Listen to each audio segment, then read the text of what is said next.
So before we begin with the Q&A, I'd just like to take a brief moment, and maybe like many of you are already doing today, to acknowledge, to put it simply, the fragility of life and the uncertain times that we're living in, especially in light of the horrific attacks yesterday in Paris, but also in Beirut a few days ago, also in Baghdad, and in far too many cities across the world, especially when it doesn't make the headlines, but where the fear, the suffering, the violence that civilians face at the hands of both states and militias and extremists is as real and as raw and regrettable as it is anywhere else.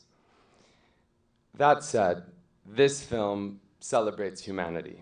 And I felt very inspired watching it because it documents not just humanity, but the resilience that human beings face and can conjure up when they face ongoing systemic and arbitrary violence. Please join me in welcoming, without any further ado, Amber Ferris, director of Speed Sisters, Avi Goldstein, and Jessica Devaney, producers of Speed Sisters.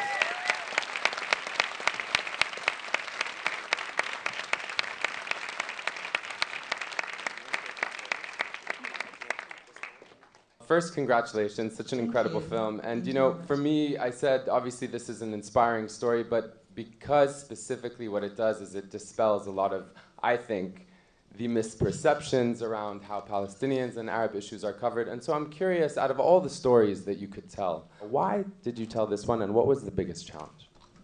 I think for myself, I'm Canadian, Lebanese, and grew up in Canada. And you know, after 9/11, things really changed. They changed here, they changed in Canada, and there was, you know, a lot of pushback towards Arabs and Muslim communities. And one of the things I really noticed is that there was nothing on TV, movies, that really showed what life was like for me, living and growing up in a Lebanese household and visiting Lebanon and eventually going to Palestine, where you had, you know, these, you know, big, large, loving families, a lot of arguments, great food, and lots of hugs and kisses, and a lot of humor, and that just wasn't being portrayed on TV. When we had a chance and met up with these girls, we were at a race in Bethlehem and sort of came across the fact that there were women racing. I thought, you know, what an amazing way to tell a story from a place that people see in one particular light. It just, you know, gave a whole new dimension to it. So.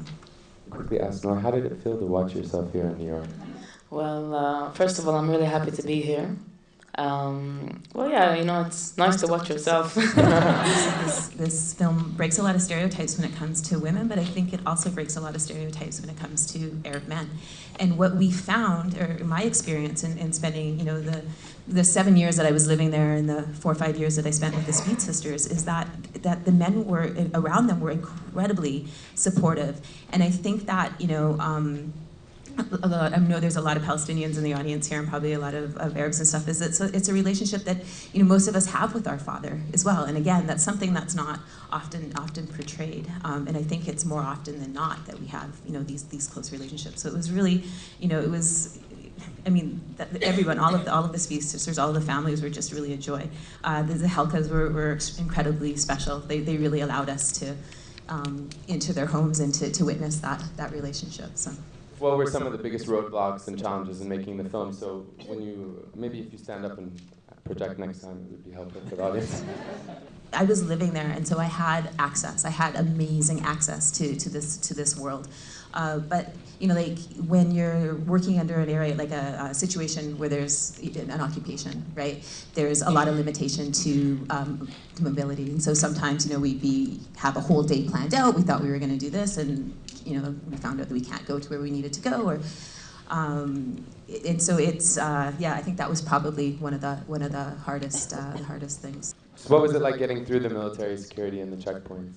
You know, for me, I have a Canadian passport, so it's much different for me to get through them than it would be for Mara and for Betty and Mona, who have West Bank ID. So in order for them to get through, you know, certain checkpoints, they need to have permission that's granted by the Israeli government. You know, for Noor and Maysoon, they have, you know, yet a different passport, a different ID, which is a Jerusalem ID. So, you know, that's it really depends on who you are and where you're going as to the, and it's also very arbitrary. One day it could be completely easy, absolutely no line to go through. The next day you could be waiting for 2, 3, 4 hours. It's just hard to predict what it's going to be like. No, I meant in terms of getting permission to do filming in the point. Permission to film? At the checkpoint? Yeah. Oh yeah, we didn't have permission to film. We talk about the occupation a lot, and there's many different systems of inequality that are happening at any given time. And what we wanted to do in this film was, show the personal lives of these girls, and in their personal lives and through their stories, the ways that these inequalities play out every day.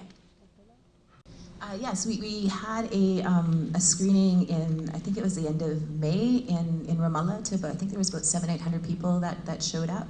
And it was really, really well received. I think there's actually some people in the audience here that were in Ramallah that day as well. I think it's been one of my favorite screenings to date. The audience just got really into it, and were, standing ovation at the end, and they really loved it. And since then, it has played. We've given the film to Palestinian organizations so that they're able to screen it there. So it has been played sort of throughout Palestine, and I've been told that it continues to get really great reception wherever it's shown. So, yeah. I moved to Dubai, so there's a lot of little boys and girls. They come up to me and they love what I do, and they just they want to learn. And now I started teaching drifting for men and women. They're little, around 14, 15, 16 and above. And yeah, I mean they're very excited, and a lot of boys and girls are getting really into it. I'm a role model to them, and I'm so happy to give them this support. Yeah. We went. There was some journalists, and we had gone to an area that they had often trained at to take some pictures, having them drive around and stuff. And when we got there, we realized that there were soldiers that were doing something. When we backed up, Noor backed up, and a rock came underneath, and so we got out and then Betty and everyone came, and Betty walked up towards them and was sort of seeing what was going on, and that's when we sort of saw them sort of come be towards us.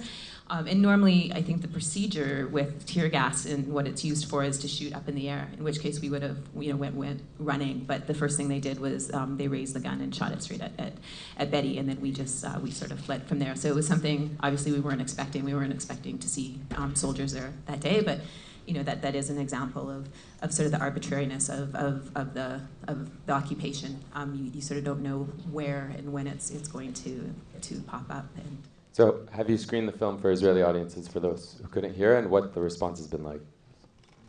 So to this point, we have been bringing the film to cities and towns across Palestine and Israel through the conduit of Palestinian cultural institutions and community organizations. So those screenings are often in mixed cities and open to the public, but we're really letting Palestinian cultural institutions lead the way on that.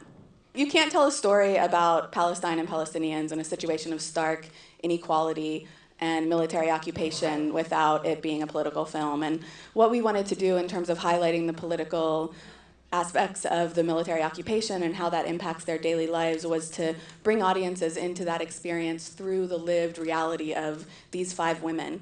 And we've really seen how, because of that, it draws in audiences who don't normally want to engage on the issue of Israel-Palestine, or who feel like they already have a deep sense of exactly what is going on there. And it disarms them and opens the door for new ways to engage this issue and draws new people into caring about a future of freedom and equality in the region.